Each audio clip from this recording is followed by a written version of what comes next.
I don't love you anymore. Hello everyone, and welcome back to another Hollywood Remembers video. Today, we're going to pay a heartfelt tribute to the American stars we've recently lost, as well as other beloved figures around the world who have touched our lives. Before we begin, if this content resonates with you, please leave a like. It helps the channel continue bringing you tributes made with respect and care. Thank you for being here. Now, let's begin. McKenzie Paul has died at the age of 26. She was a TikTok star, a young woman who turned short videos into moments of connection for millions, and who spent the last 3 years quietly fighting cancer. Her passing came after that long battle, one she faced mostly away from the spotlight, with the kind of strength people often don't see until it's gone. On TikTok, McKenzie wasn't just chasing trends. She showed up as herself, honest, open, sometimes playful, sometimes serious. She shared pieces of her life in a way that made strangers feel like they knew her, like they were sitting across the table, listening. For many viewers, especially young people dealing with their own fears or health struggles, her presence mattered. It helped them feel less alone. Behind the screen was a person growing up in real time, learning, hurting, hoping. Even as illness reshaped her days, she kept a sense of warmth that came through her voice and her smile. Not every update was easy. Some were quiet. Some were brave in a way that didn't ask for praise. McKenzie Paul's life was far too short, but it was lived in a way that reached people, and that's what remains now. The impact, the memories, and the reminder that even a brief life can leave something lasting behind. Francis Buchholz has died at 71. He was a German musician, best known as the bass guitarist for Scorpions, and a key part of the band during some of the most important years in their long history. Buchholz joined Scorpions in 1973 and stayed until 1992, nearly 2 decades. That era helped define the sound people around the world still recognize today. His bass work didn't shout for attention. It didn't need to. It was steady, powerful, and dependable. The kind of playing that holds everything together without asking to be noticed. Songs felt bigger because he was there, locking everything in place. Those were the years when Scorpions grew from a European rock band into a global name. Long tours, packed arenas, albums that crossed borders and generations. Through it all, Francis Buchholz was part of the backbone, night after night. After leaving Scorpions, his journey with music didn't stop. He later became a member of Michael Schenker's Temple of Rock, continuing to play with the same professionalism and quiet confidence he was known for. Francis Buchholz may not have lived in the spotlight, but his work lived loud. His sound is still there, pressed into records, echoing from stages, carried by fans who grew up with it. And that's how he's remembered. Rob Hirst has died at the age of 70. Born Robert George Hirst in Camden, New South Wales, he was an Australian musician and a founding member of Midnight Oil, the band that gave voice to a generation and rhythm to some of the country's most powerful songs. From the 1970s onward, Rob sat behind the drums, handling percussion and backing vocals, quietly shaping the sound that made Midnight Oil unmistakable. His playing was physical and relentless, precise, but never stiff. You could feel it in your chest. It pushed the songs forward, whether they were filling small halls or massive outdoor crowds. Midnight Oil was never just about music. It was about urgency, about saying something that mattered. Rob Hirst was there from the start, helping build that identity brick by brick, beat by beat. When the band went on hiatus in 2002, it felt like the end of an era. But in 2017, they came back. Older, yes, but still driven, still loud, still honest. Rob wasn't the flashiest presence on stage. He didn't need to be. His work spoke for him. Decades of shows, decades of records, decades of people who felt understood because of the sound he helped create. Rob Hirst is gone now, but the rhythm he gave the world keeps playing, and it always will. Travis Tritt is more than a country singer with a gravel-edged voice. He is a story about tension between toughness and tenderness, independence and belonging, noise and silence. This story is not about chart positions or gold plaques. It is about how a person learns to stand inside his own sound. He grew up between opposing forces. One side valued discipline, expectation, and self-reliance. The other offered warmth, encouragement, and a place to land. That contrast mattered. It taught him early that strength could be loud, but safety often came quietly. Between those forces, he learned to listen before he learned to speak. Music arrived not as a dream, but as a defense. A guitar became a way to focus restless energy and to say what conversation could not. He noticed that songs could disarm tension, soften rooms, and buy time. When words felt risky, melody felt safer. Talent was not a spotlight yet, it was a shelter. The first climb came fast. Bars, small stages, long nights, and a growing confidence carried him forward. The voice cut through. The songs felt lived in. Opportunities followed, and soon momentum replaced doubt. Success created trust in the path, and the path moved quickly. The world rewarded clarity and volume. With momentum came identity. The image hardened, useful and recognizable. A southern edge, a rebellious stance, a promise of authenticity. It worked. The industry understood him, audiences responded, and progress looked inevitable. But structure lagged behind speed. Growth outpaced grounding, and the inner scaffolding was still forming. When success accelerates, it can outrun preparation. The wins were real, yet the systems to hold them were incomplete. Attention amplified habits that were never stress-tested. Choices seemed small at the time, reasonable in isolation, and easy to postpone.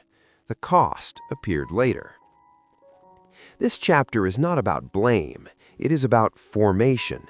Before the headlines and before the opinions, there was a person learning how to balance pressure with care. The early lesson was simple and incomplete. Be strong, keep moving, make it work. The deeper lesson had not arrived yet. What carried him forward was not fame, but persistence, not polish, but a willingness to keep showing up. Long before legacy enters the conversation, survival does. And survival, for him, sounded like a song that could hold opposing truths at once. That song would later test him, teach patience, demand humility, and invite reflection, preparing space for change without erasing the voice that first carried him through dark, uncertain early years. For Travis Tritt, momentum was not something he chased. It arrived, gathered speed, and began to carry him. The early years of recognition felt earned and almost accidental, as if the songs themselves had stepped forward before he fully caught up. The climb was fast, but it did not feel reckless. It felt deserved. The sound stood apart. There was grit without cynicism, confidence without polish. Audiences heard something familiar, yet sharper. Songs carried lived weight, not studio gloss. That difference mattered. In a crowded field, clarity becomes currency, and he had it. The voice did not ask permission, it announced presence. Success followed in waves. Tours expanded. Records traveled further than expected. Each win reinforced the idea that forward motion was the solution to everything. When uncertainty appeared, work dissolved it. When pressure rose, productivity answered. The rhythm of creation became both anchor and engine. At this stage, reward came before reflection. The world does that sometimes.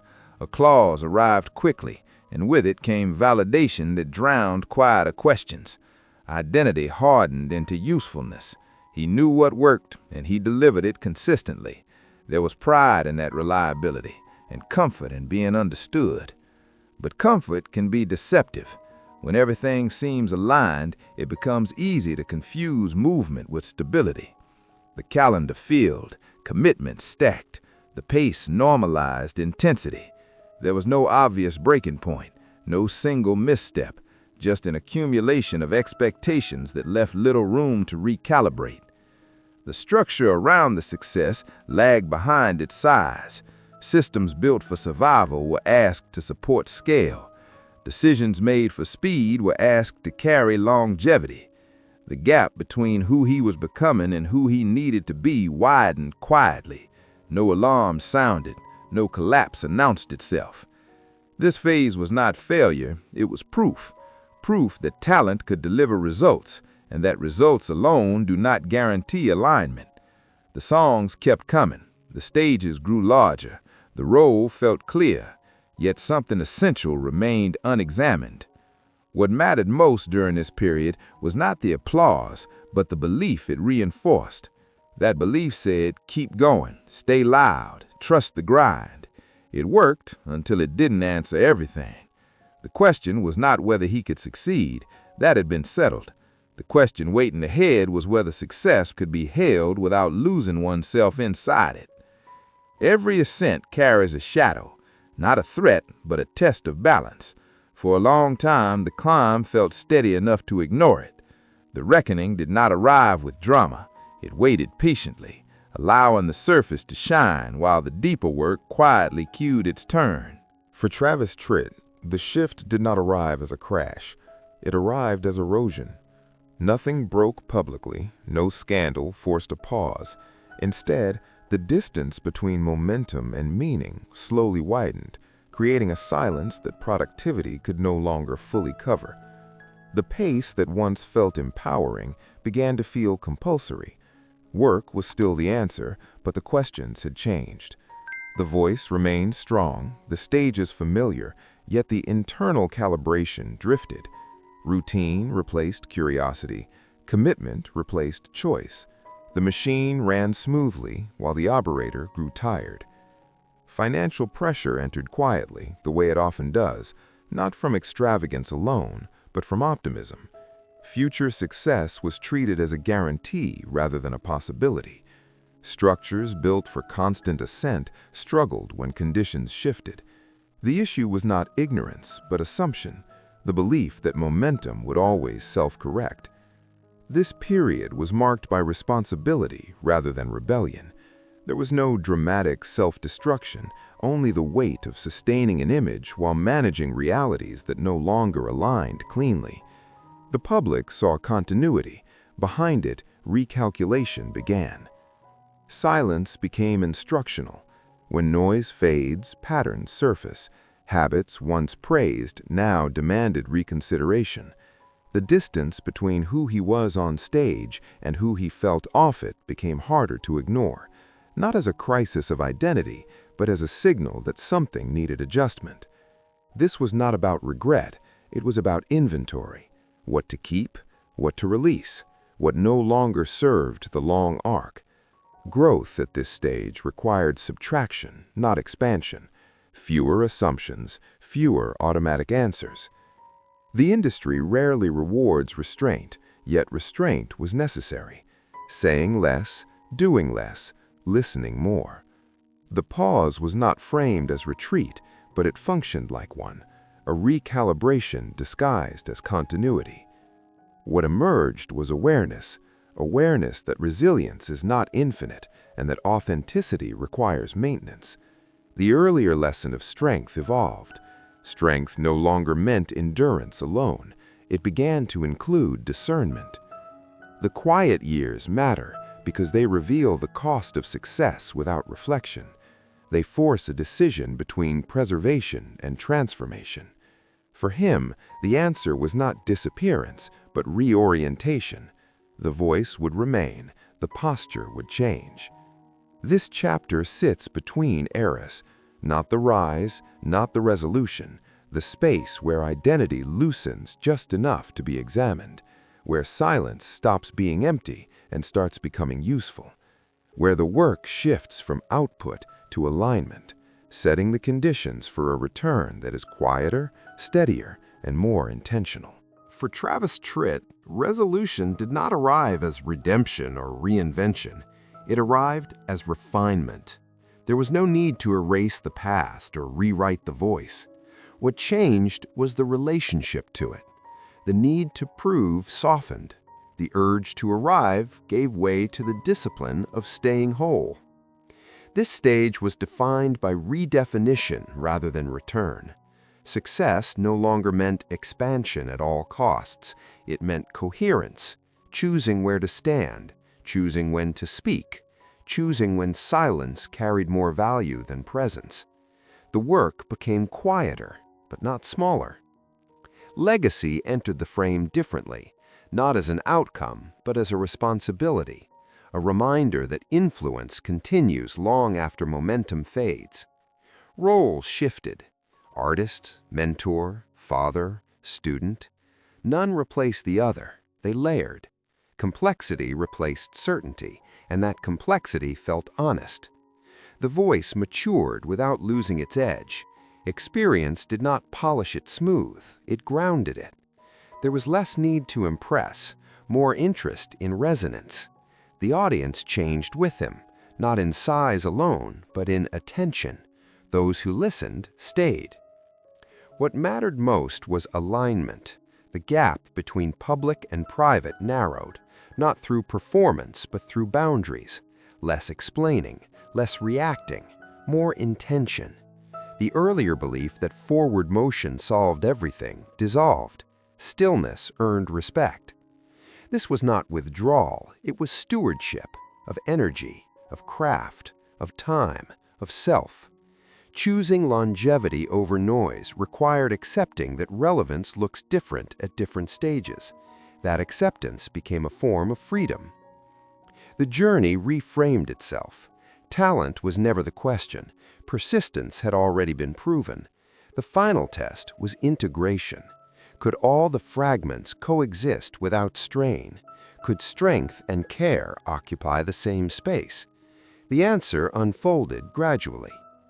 What remains is not a highlight reel, it is continuity, a career that did not burn out for attention, but settled into purpose, a voice that no longer needed defense because it had earned trust, not from the industry, but from within. The legacy, then, is not a catalog or a statistic, it is a posture, a way of standing in one's work without leaning too heavily on applause. The understanding that the most demanding role is not the one played on stage, but the one lived when the lights dim. And that role, the quiet work of becoming integrated, never truly ends.